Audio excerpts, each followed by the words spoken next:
Hola chicos, muy buenos días. Empezamos una nueva semana, esperando que estén muy bien en casita, tomando las medidas necesarias para evitar el virus. El día de hoy empezaremos, como siempre, con el área de comunicación con los siguientes temas: analogías e inferencias. Para ello leeremos el propósito de hoy. El propósito de hoy es identificar en los textos los tipos de relaciones analógicas que se establecen. Además, resolveremos ejercicios sobre analogías. Deduciremos el significado de palabras, expresiones y frases con sentido figurado y doble sentido a partir de la información explícita en el segundo tema. Veamos. Tenemos una imagen aquí, observemos. Aquí el zapato señala al pie y el guante señala a la mano. ¿Qué relación tiene el guante con la mano y el zapato con el pie? La relación que tienen es que el zapato se usa en los pies y el guante se usa en la mano, ¿verdad? Y si lo decimos al contrario, el pie, ¿qué utiliza el pie? El pie utiliza zapato. ¿Y qué utiliza la mano? La mano utiliza guante con relación a los elementos que tenemos aquí. Entonces, estos elementos están totalmente relacionados. Y a esta relación de objeto-elemento o elemento-objeto se le conoce como analogías. Vamos a ver qué es una analogía. Una analogía viene del griego analogía, que significa comparación o relación entre varias cosas, razones o conceptos. Comparar o relacionar dos o más seres u objetos a través de la razón, señalando características generales y particulares en común. Es decir, las analogías consisten en comparar o relacionar los objetos o conceptos o experiencias teniendo en cuenta sus características para hacerlo, es decir, la relación de semejanza entre cosas distintas. Es lo que mencionábamos anteriormente, la relación de ambos elementos. Veamos la clasificación o los tipos de analogías. Tenemos 7 tipos de analogías y tenemos muchas más, solo vamos a ver las más usadas. Tenemos la analogía de sinonimia y antonimia, que se refiere a sinónimos y antónimos.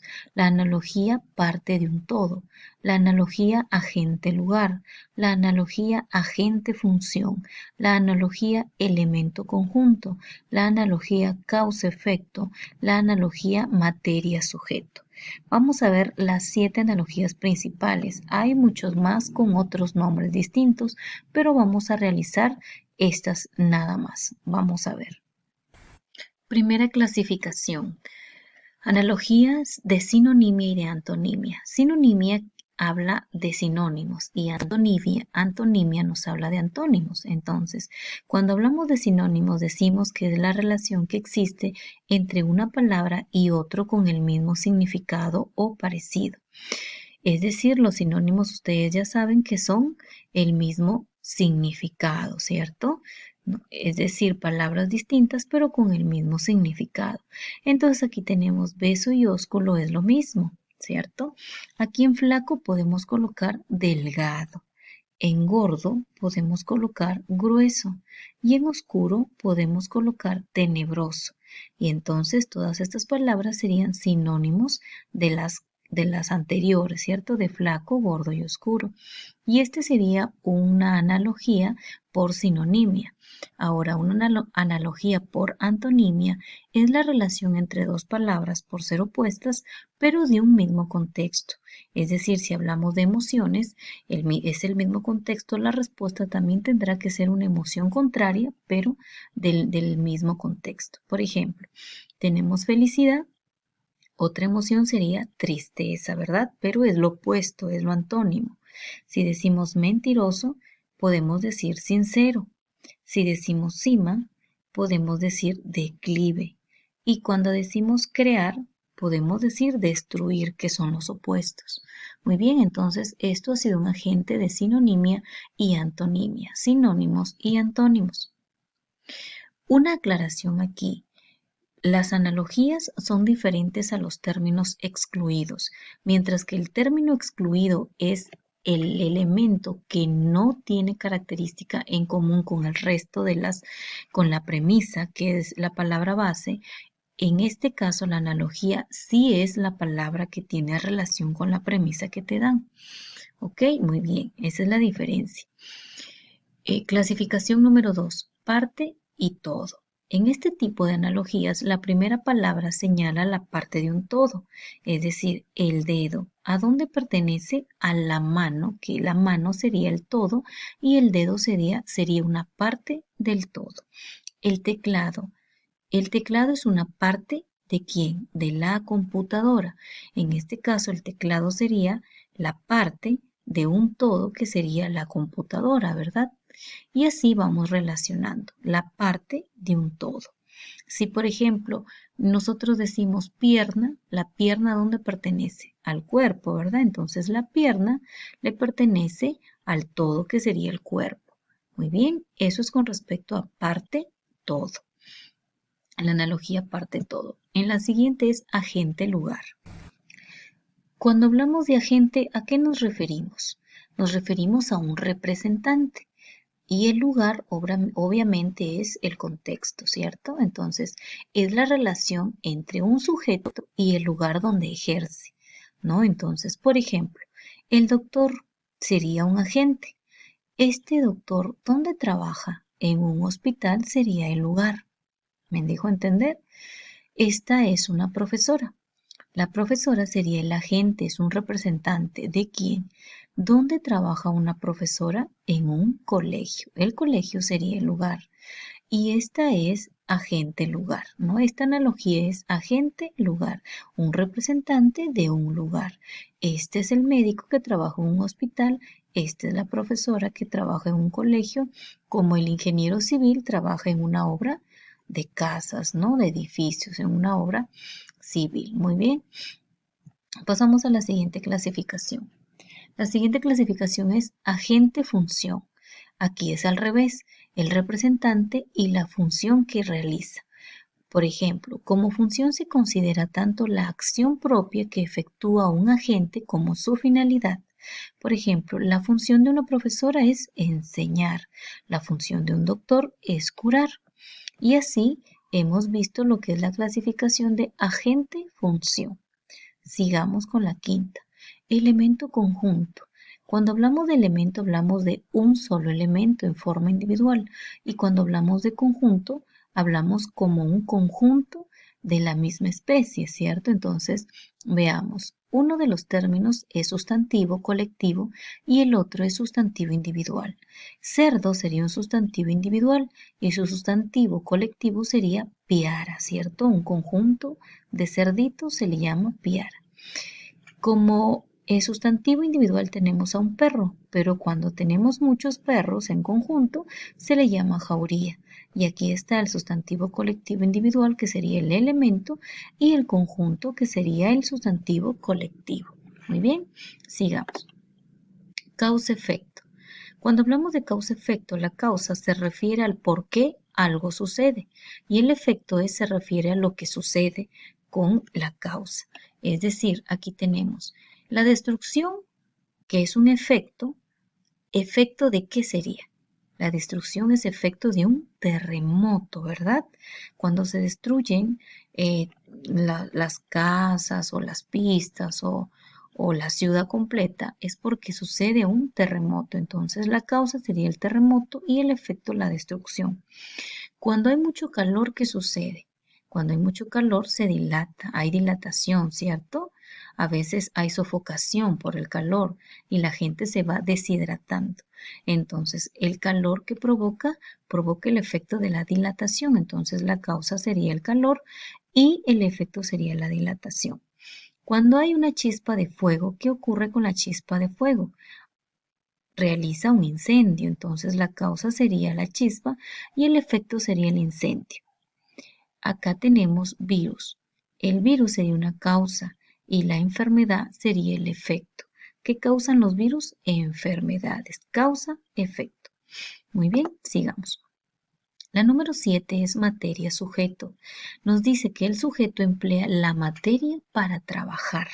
¿No? Aquí primero vamos a hablar de la materia y luego de quién utiliza esa materia para realizar algo. Por ejemplo, aquí decimos pintura. ¿Quién utiliza la pintura? El pintor, ¿verdad?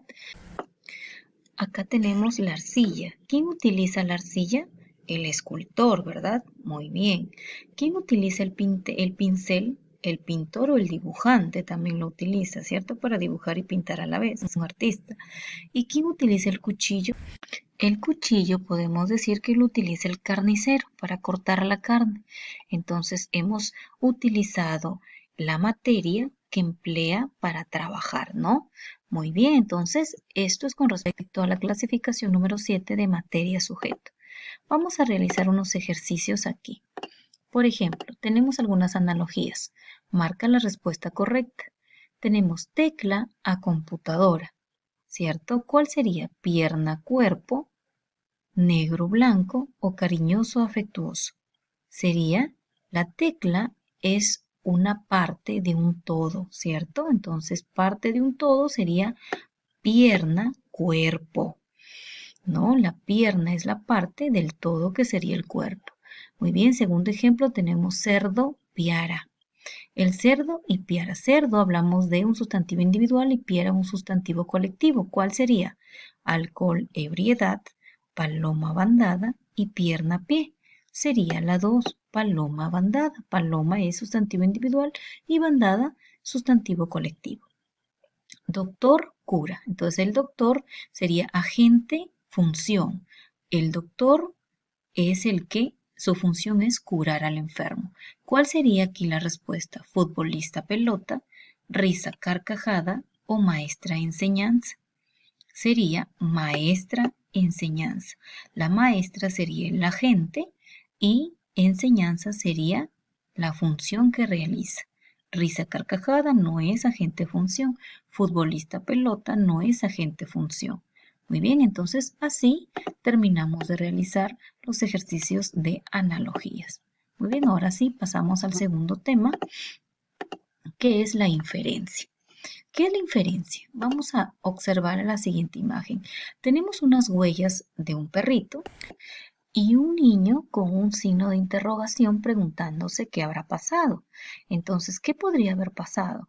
Para que un perrito deje unas huellas de esta forma es porque estaba sucio, ¿no? Porque sus patitas estaban sucias, ¿no? Entonces él se está preguntando si el perrito iba caminando, de repente iba corriendo o de repente lo venían siguiendo. Entonces, esas son las preguntas que nosotros podemos realizarnos cuando observamos algo que no sabemos qué podría haber pasado.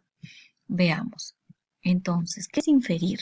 Inferir es razonar para encontrar y comprender una información que no está escrita en el texto o que se muestra en una imagen.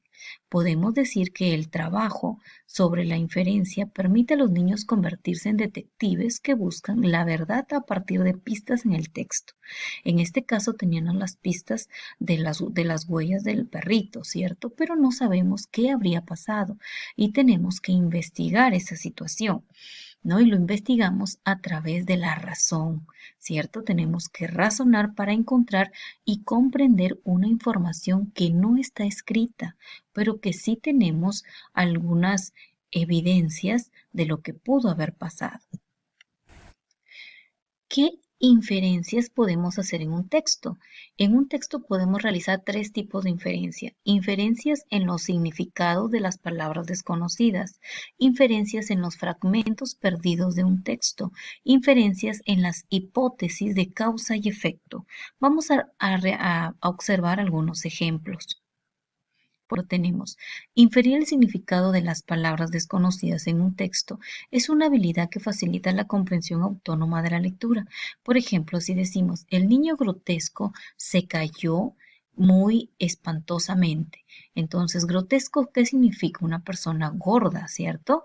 Entonces, podemos deducir en el texto que grotesco significa gordo.